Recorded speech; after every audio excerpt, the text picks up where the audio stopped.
Leo's top 5 Intel motherboards of 2020. This is going to be relatively short because I don't have 5 top motherboards for 2020. I've only done 3 Intel reviews in 2020 because the fact is that you, the Kit Guru audience, are much more interested in AMD in 2020, and I totally understand why. So I've done 3 reviews. I haven't yet got to the ASRock Z490 Steel Legend, which is £179 of budget Z490 board, and I'm genuinely interested to get to that at some point. And I did do a preview of this MSI EK MPG Z490 Carbon EKX, which has a monoblock, so your liquid cooling is much more straightforward and all integrated and looks lovely. So the 3 boards I have reviewed. In third place we have Gigabyte's Z490i Aorus Ultra. It's mini ITX and the specification is quite remarkable. It has 90 amp VRMs, which is something we just do not expect to see on ITX boards. This is a performance powerhouse. 10-layer PCB, which is the kind of thing we do sometimes see on high-end ITX boards.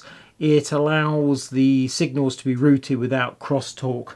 When you've got very little space to work with, as you do with ITX, you have to sometimes increase the layers, and Gigabyte has done this. Also, as a nod to the minimal space you have on the ITX form factor, Gigabyte has included breakout cables for fan connectors, 3 of them, and also for extra USB 2 headers, which is something we haven't seen before. It's a neat little feature.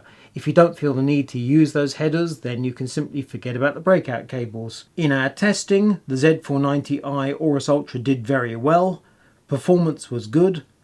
However, the power draw was high, and as a consequence the CPU temperature was also high. I've just done a quick check. Gigabyte hasn't done any BIOS updates that might help this issue. I have to assume that if I was to rerun the Gigabyte Z490i Aorus Ultra today with the latest BIOS, it would behave the same way. On the rear I/O, the Z490i Aorus Ultra has got graphics outputs. You might consider using this board for a compact build to put next to your TV so you can play games on the nice big screen while you relax on the sofa. The Gigabyte Z490i Aorus Ultra costs a bargain £270.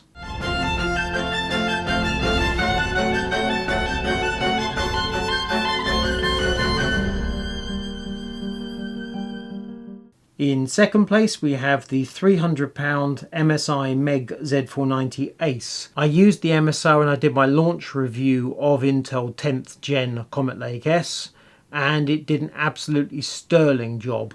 Truth be told, the main thing I'm looking for in a launch board is rock solid reliability and performance that's repeatable, and MSI did the trick absolutely bang on. The VRMs on the MSI are quite mind-blowing. It's the best way I can describe them.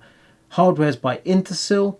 You've got 16 stages, each rated at 90 amps, which is just out of this world. I've never seen power stages like it on a desktop board. There are no graphics connectors on the rear I/O, so there's no support for the IGP. We're talking about a motherboard that's intended for a full-on powerhouse PC with a graphics card.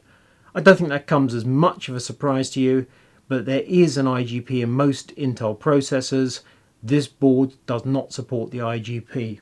One curiosity is that the rear I/O has a small cooling fan. It's a tiny little 40mm unit that can spin up to 12,000 RPM if the hardware gets hot. I wasn't best pleased when I saw this cooler. My feeling is if the hardware can get that hot such it requires a cooler, it's better if the design or the BIOS means it doesn't get that hot in the first place. During our testing it became apparent what this is all about.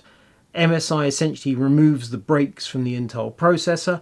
It runs absolutely flat out.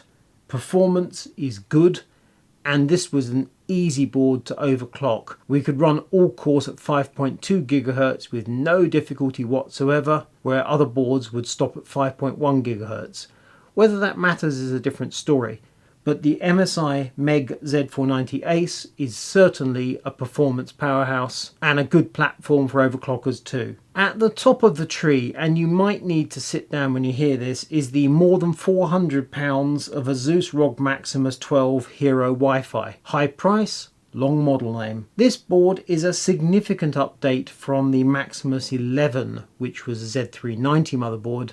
The VRMs are a 14+2 configuration with 60 amp VRMs, so 12 by 60 amps feeding the CPU. The unusual thing here is that the arrangement of the VRMs is in a C shape on 3 sides of the CPU socket, and the cooler on the VRMs is a huge piece of work that does an absolutely superb job. The combination of the bias, the VRMs and the cooler mean that the VRMs run at really low temperatures. The list of hardware features on the board is impressive, just as we'd expect from an expensive Asus ROG motherboard. It includes micro buttons, which we always like to see, and no less than 8 fan headers, which is absolutely fine by us. If there's space on board and you want to add more fan headers, manufacturers, please go for it. So that's the top of the list, the Asus ROG Maximus 12 Hero Wi-Fi, and those are my Intel Z490 motherboards of 2020.